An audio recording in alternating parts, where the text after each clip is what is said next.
the evolution of Pipedream Labs. Where did it all start? I mean, from that concept where you had this dream, it was all perhaps on paper, to the point where it actually materialized and you had to get a team together. How did it all start?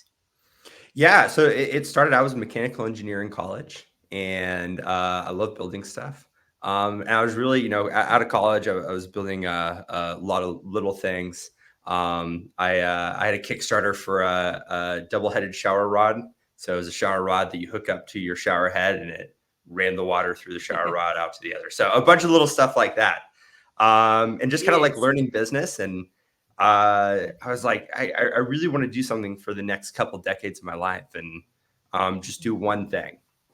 And so I looked at a lot of industries, and logistics has just been something since I could remember, just being a little kid. I loved logistics. Like getting a pizza delivered to your house is just like, man, what a miracle. It's like the best. There's nothing better. And so I've always been obsessed with last mile logistics, and it really seemed like the thing that over the next couple decades was going to see the most innovation. I think personally, it's sometimes frustrating to see how much innovation goes on with global logistics, and then just how much of the cost is still stuck in the last mile distribution. And so that's really where Pipedream started, was just looking at, okay, how do we take last mile to the next level? And talking to cities and companies about the problems associated with that. And, just realized that there were a few problems, one with moving goods kind of intra-city and intercity, those longer distances from the point of the warehouse to closer to the end user. And then also with getting things in and out of buildings, both on the residential side, how do you get something in and out of a home, and on the commercial side, so a retail center or a restaurant or a warehouse, how do you get that good from inside the warehouse out to a delivery driver or to a drone or to a self-driving car or to a sidewalk robot in a way that is flexible and automated? And as we were looking at that problem set, we started thinking about, okay, there's a really interesting parallel to how cities have already tackled a similar problem with infrastructure, which is water distribution. Water distribution is ubiquitous. It goes long distances. It handles going in and out of the building really well. It definitely comes out a little different than it goes in. But they already have this really well developed model for how that works. And we realized, like, man, if we can really stay really close to that model, one, by using, a similar infrastructure and similar regulations, and we're able to turn those pipes from into logistics pipes in a way that's cheap and easy to retrofit, easy to install, building on a network that can, move objects really efficiently from one place to another is not something that's possible in the future, is possible today. So that's what we realized, and that's when we started building. Brought a team together, both on the delivery side. Our head of biz dev, Justin, who's amazing, co-founded Drizzly, really understands logistics and especially on the regulation side as well. And then our CTO is a modular roboticist. He's sold the company, and really understanding how do you make something cheap and reliable, and something that can be easily retrofitted to buildings and in cities where infrastructure already is. We started about a couple years ago. Been focused on getting that technology as simple and reliable as possible, and have started deploying this year. Sure, that's amazing. I mean, making it more efficient, cheaper and efficient. I love what you just said. Now, explain to me hyperlogistics. I saw it on your website, and the goal is for Pipedream Labs to achieve this by 2030. Now, I would like to understand, what does this mean? I mean, we in our business, we talk about ultra fast deliveries, those dark stores, but how is this different, or is it the same? I believe there's also delivery under 10 minutes. Yeah. So, our goal at Pipedream is twofold. It's let's get to automated logistics as fast as possible. And I think dark stores are, that is step one. I mean, getting the end product as close to the end user and in a way that it's as cheap as possible is kind of the first start of that. What we see is dark stores are this amazing, like we usually I don't know how many people are familiar, but I think a lot of logistics people really understand computers as well, and so they'll I'm sure they'll understand that. But edge computing, getting the server as close to the end user as possible, so that the latency is really low. We see dark stores as like that. It's kind of edge computing. It's getting that end product as close to the end users as possible, and being able to deploy it on the edge as cheap as it can be. Our goal is to make those dark stores just even more efficient by being able to stream items from warehouse outside of city that has a much larger capacity, be able to stream them into that dark store on the edge of the network, and allow them to have a much bigger capacity, couple that warehouse. And then from there, they can hand off to a drone or a self-driving car and achieve that autonomous network in cities really quickly. And then our goal was, okay, if you have autonomy and you're able to have things delivered in under 10 minutes for really cheap, what's the next step? Where do you go from there? And what we realized is, if you can make every receiving node, every apartment building, every office building, homes, if you can make those sending nodes as well, make it really easy to send back, then you can get to this point where instead of someone going to Home Depot or going to the hardware store and buying a screwdriver and owning that screwdriver for 10 years, ultimately losing that screwdriver and owning probably 3 to 4 screwdrivers and they just have 3 to 4 screwdrivers floating around their home. And you need it because when you need a screwdriver, you need a screwdriver right then. If once you get to autonomy, you have access to that screwdriver super quick and really cheap. But hyperlogistics is focused on that sending back side, because if you can couple autonomous logistics with the ability to get that screwdriver really quickly to you, you can use the screwdriver, and then if you could put it in a drawer in your home and send it back, you achieve this really interesting state of commerce. And this is what got us so excited about Pipedream. Once you achieve that, something really interesting happens. Right now on commerce, most of the money is made on the production side.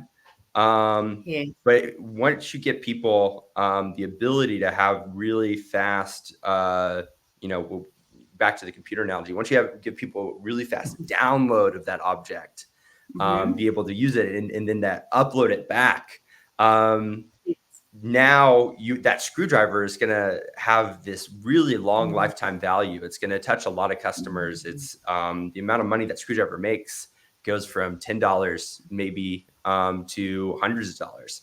And now most of that money being made on screwdrivers is in transportation. And so it's the logistics, all parts of that logistics supply chain that's making most of the money. So it's this really interesting shift in commerce. It's way more environmentally friendly. We need way less screwdrivers to satiate the world's need for screwdrivers. It increases the access to things for people, and really kind of shifts the business model of how people interact with goods. And in the same way that the internet shifted data for people, where data used to be this thing where you used to buy a movie online and then you'd wait for it to download. I don't know if you remember buying something on iTunes. You have to wait like 5 hours for it to download, and then you just leave it on your computer because you're like, it took 5 hours to download. I'm going to leave that movie on there just in case I ever want to watch it again. And now we just point and click and stream it in, and our consumption's different. The amount we spend is weirdly more, but we're way more happy with it because we have this giant library of content available to us at any time. And I think goods shift to the same place. And so it's this really interesting world where not only are people happier consumers. They can consume more, but the consumption means that their amount of consumption is not taxing the environment. And so it's this really cool mesh of those two things that used to be in conflict being no longer in conflict. And it's just like, man, that's something we wake up every day and we want to make happen. So I think, with a lot of the innovation already happening, from the software side of making routes more optimized, being able to deliver things cheaper, dark stores, being able to move things closer to the end user. I think if you can just make it easier to move things in and out of buildings and around cities quicker, we can get there really quickly. So we still feel good about hitting that by 2030. It's going to be a big 7 years, but we're locked in. For that to happen, obviously you need that buy-in from the city. That's crucial, right? Do you foresee any resistance, potentially any resistance in this process? Or would you see it expand to other cities, urban areas where it's very dense population, where they actually need it? Do you think that it's going to be easier for the municipalities to buy in on this opportunity? Yeah, I think that's something that even we miscalculated early on. We thought it'd be a lot harder, but there's a couple headwinds. Tailwinds. There's a couple tailwinds. One, it has gotten so much easier to put underground infrastructure in. Since we're using the same materials and construction methods as other utilities, we're leveraging a century of innovation on putting underground infrastructure in that just make it a lot easier. I think people kind of have this idea of, we've seen the roads stopped for putting underground infrastructure in. But a lot of that happened a decade to a couple decades ago. Now there's a lot, most of the ways that underground utilities are put in don't tear up the roads or stop traffic. There's a lot more non-invasive ways to install that have gotten really easy and really cheap, to the point that it happens all the time, and we kind of just don't notice anymore. Once you know what the tools look like to put it in that underground infrastructure, you start seeing it everywhere. Like, oh my gosh, it's happening all the time, and I didn't know to look. Didn't notice. Yeah, it's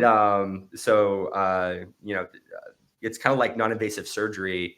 Where used to you had to cut up things and do what's called a trench and take everything, do all your digging from above ground. Now there are methods that are called trenchless that start at one point, go underground, and they're able to stay underground for a long time. So being able to put that into dense urban environments without causing a disruption is a lot easier. So that's one tailwind. The others is, utilities kind of exist in this different permitting class than other infrastructure, where when you're putting in a building, a city's really focused on safety, because there's a lot of things that can go wrong with that infrastructure that can cause a potential safety concern for citizens. And so there's a lot of reasons to look at that and be careful, and it causes an eyesore, and there's a lot of complexity. The great thing about underground is, that it's a different type of concern. It's a lot. There's not as many things that can go wrong. If there is anything that goes wrong, it's underground. It's the impact is really minimal. And then second, we rev share with the cities, and so that is something that can increase a city's revenue that they can spend on schools and teacher salaries and other programs. And so that makes it, instead of being someone who's coming in and wanting things from the city, we are much more of a partner to giving back as well. Totally. Not only decreasing their emissions and taking congestion off the road, but providing revenue to the city. So it's been something that is not a difficult problem so far. I think there's a lot to learn, but so far it's been really easy. Garrett, I want to touch on the fact that, we know that there are other companies, working on robot deliveries, for instance. There is, a lot of plans and a lot of money going in on drone deliveries, for instance. That is also moving. I mean, how would you see that competing, or do you think it's not even going to compete? Because we know that a lot of people are a little bit reluctant when it comes to autonomous, delivery. So when you're taking it underground, it's not so much in people's face. So where do you see how people are going to receive this? It's not, you're not sharing a sidewalk with a robot. All those things that are very concerning to the public at this point in time. Do you think that that makes your solution a little bit better because it's underground? Yeah, I don't know if I'd necessarily say better. The reason we started Pipedream, I love drones. I love drones to the point that I don't even think I'm the right person to ask about, their viability or how fast they'll propagate. Because I probably am way more optimistic than most people. I love them. I think they're going to be a super important part of the last mile infrastructure. But I think it's similar to saying, do 18-wheelers compete with trains? Do planes compete with cargo ships? They kind of do. But it's global logistics is massive. I don't know if anyone is worried about it's less about planes taking market share away from cargo ships and them together just bringing down the cost of global trade as a whole and creating more opportunities for different types of objects and delivery speeds to work.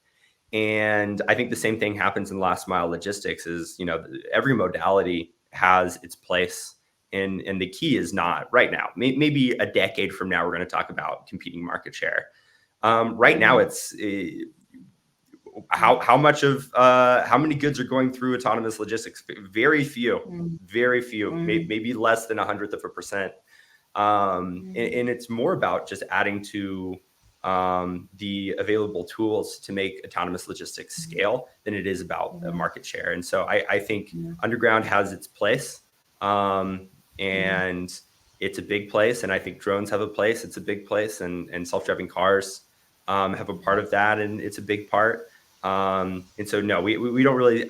I wouldn't say we see it as competing right now. Maybe 2035 we'll have that conversation. But right now it's about how do we move last mile logistics? How do we make that 50% of the last mile logistics move autonomously? And that's going to take cooperation in developing unique ways for goods to move that fit with the needs and the geography of a city.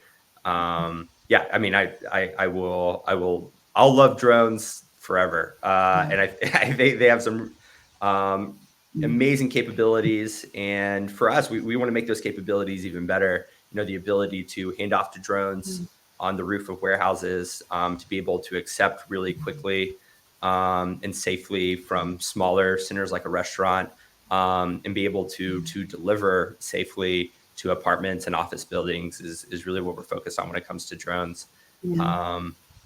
But yeah, I and self-driving cars as well. I love both those modalities. Yeah. So it's definitely going to shape the logistics sector as we know it, because it keeps on evolving, and moving it underground is definitely going to shape the way we talk about logistics, the way we think about it. And who knows, this can be expanded, and before we know it, it's going to be in a general conversation, because this is the way of the future. And you're just adding, it's going to make history. There's another thing that I want to ask you, and it's just what is your, this is the last question.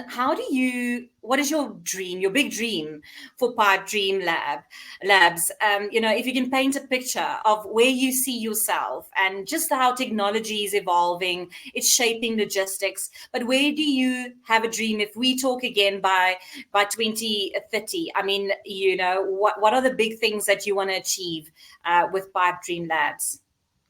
Yeah, I mean, we want to make last mile delivery so cheap and so fast that it's creating, the way for hyperlogistics and that new new type of commerce, but also that we're able to allow people to create new business models. I think that's any entrepreneur. That is the coolest thing that you can help bring about. I think being able to co-locate restaurants around kind of where warehouses are, where land is cheaper, and give them citywide distribution at a fraction of the cost of current models is really interesting. It means that someone can open up a restaurant, a small business on the the edge of the city, and still be able to deliver to the whole city without incurring all the costs that currently come with handling delivery. And same with other goods and other supply chains, bringing things a lot more local, and allowing for that bidirectionality of goods, being able to go deliver to the end user and receive back. I think it will be. I'm really excited. I love everyone who is currently working in the dark store space. I think it's really, really interesting. I think it weirdly falls under the radar a little bit still. I think the impact of dark stores is going to be much bigger than people realize. And right now it's really focused on a really small subset of SKUs. Focus on kind of like that convenience store SKU is the most common, because it's you have that smaller footprint, but the ability to move things really quickly and really efficiently into that dark store, meaning that they can offer a much wider selection of goods is super interesting. And I think it has more impact than people realize. When we talk about solving food deserts, right now it's talking about putting in a whole supermarket in that food desert to allow access. And then you say, okay, we need a few supermarkets to solve the food desert. Being able to couple, Pipedream with dark stores means that you could solve a food desert with a really small footprint dark store in a city. And that if we can even just achieve that, I'm going to be satisfied by 2030. Amazing. Yeah. And maybe, is that part of your dream to expand it, beyond the US to go international? Is that something that you would like to achieve in the next 7 years? Yeah, it's something that we're already working on today. We have partners in different countries working on building out the infrastructure in their country. And that's something that we are always looking for partners. We really understand our technology, and we understand how to work with regulation. What we don't understand is there are really unique pieces of the logistics supply chain that only exist in different countries. And that's something that someone who understands logistics in that country can capitalize on. And so our goal is to allow them to have access to the technology and our infrastructure and our procedures, and help them build out a Pipedream network in their country. So that if anyone's interested who's listening to this and they're interested in doing that for their country or their region, go to our website, go to the cities tab, connect with us, and we are our goal is to always offer a really incentivized, interesting package for everyone who wants to build out that infrastructure in their country. Yeah. Amazing. I'm looking forward to that next interview that we're going to have, where all of this is going to be materialized. Thank you so much for your time. It's just lovely to see that you are inspired by these things and you are working on the future of changing this logistics for all of us. Yeah, likewise. Logistics it's the best industry because it takes like so many people all working together to make it work. So that's why I love it.